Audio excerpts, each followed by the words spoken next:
네, 일선에서 애쓰시는 여러분들 반갑고 또 고맙습니다.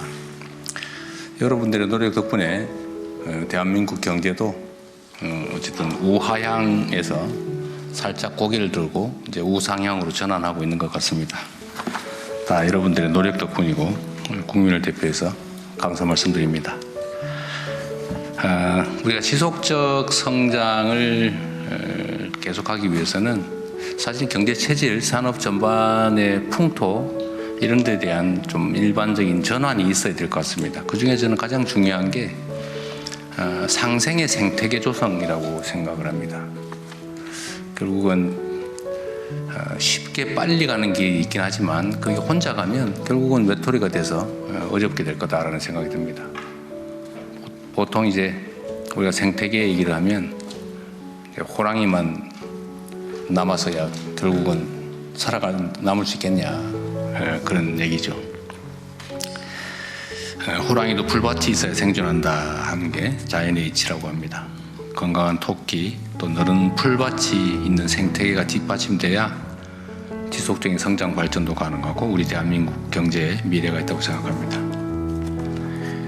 대한민국의 지속적인 성장을 위해서는 기회와 과실을 고루 나누는 모두의 성장으로 대전환해야 되겠습니다.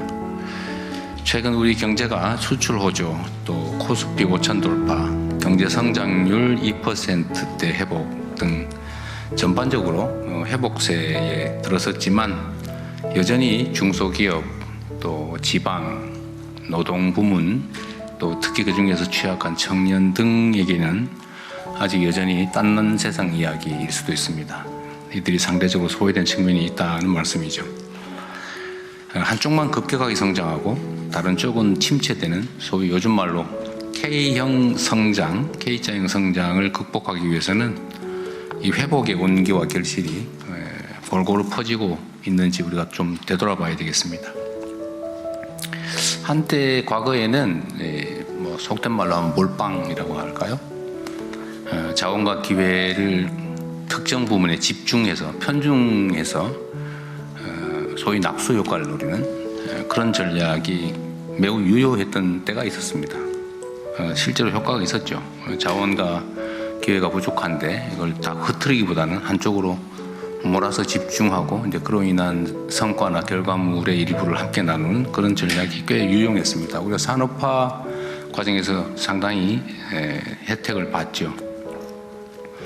그런데 이제 이런 전략이 이제는 성장 발전의 디딤돌 역할을 해왔지만 이제는 걸림돌이 되고 있다는 게 대체적인 평가입니다.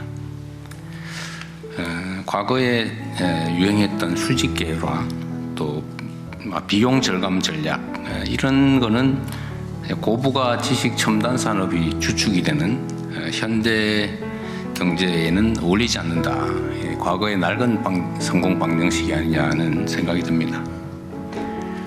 공정한 순환 생태계를 만들어야 창의와 혁신이 작동하는 지속성장 발전이 가능한 사회로 전환이 가능하겠다는 생각이 듭니다.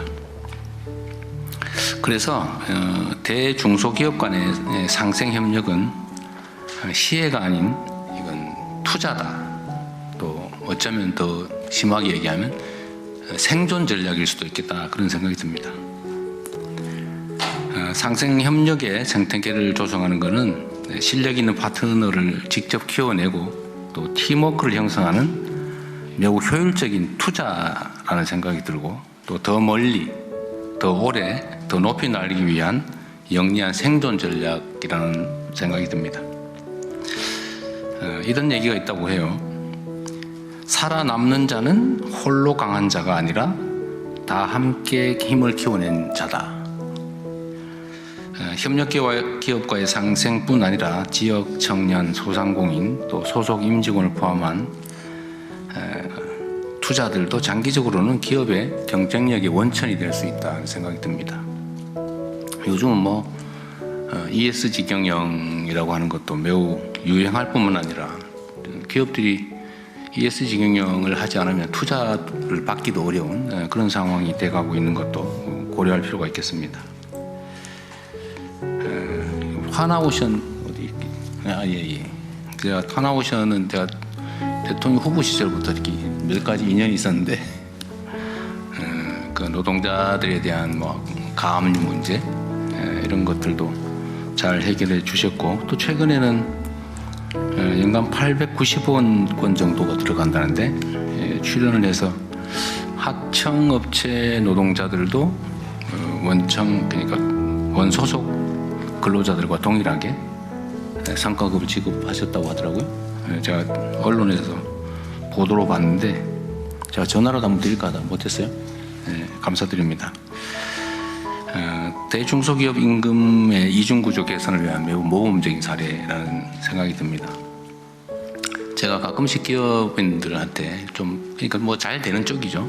어려운 쪽은 좀 그런데 잘 되는 쪽 기업 경영인들을 제가 뵈면 혹시 전체 생산 원가 중에 인건비 비중이 얼마나 되느냐 이런 질문을 자주 해봐요. 되게 많으면 20%, 요즘 뭐 적게는 한 7, 8% 정도까지 떨어지고 있는데 그게 인건비를 아끼는 방식으로 어쩌면 이제 통상적인 수준을 넘어서서 최저임금을 지급해서 막 분쟁을 일으키면서 하는 게 과연 효율적일까 그런 생각이 좀 들었습니다. 물론 이제 거긴 다른 요소가 있긴 하더라고요. 그게 꼭 임금 액수 문제가 아니라 이제 고용의 유연성, 경기 순환에 대비할 수 있는 고용 유연성 때문인 것 같기도 하더라고요. 그런 걸 고려하더라도 하여튼 약간의 전략 변경이 필요하지 않냐. 요즘은 이제 소비자, 투자자, 노동자 모두가 중요한 주변 환경이 돼가고 있는 거 아닌가 싶습니다. 하여튼 감사드리고요. 많이 확산되면 좋겠습니다. 우리 정부는 하나오션의 사례와 같은 이런 상생 문화를 경제 전반으로 좀 확산시켜 나갔으면 하는 바람을 갖고 있습니다. 오늘은 상생 경제를 선도하시는 여러분들의 노력에 관한 이야기, 또 앞으로 해야 될 일들을 함께 논의하게 될 텐데 그러한 여러분들 노력을 표준으로 삼아서 플랫폼이나 방위산업, 또 금융 등 산업 구석구석에 상생 협력의 문화가 확산될 수 있도록 우리 정부도 든든하게 뒷받침하겠다는 말씀을 드립니다.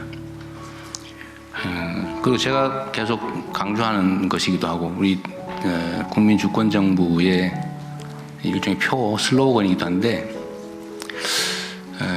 함께 행복한 대한민국, 국민이 주인인 나라, 함께 행복한 대한민국 이게 국정 슬로건인데 모두가 함께 희망도 또 미래도 가질 수 있는 그런 정말 아름다운 공동체가 되면 좋겠다는 소망을 가지고 있습니다.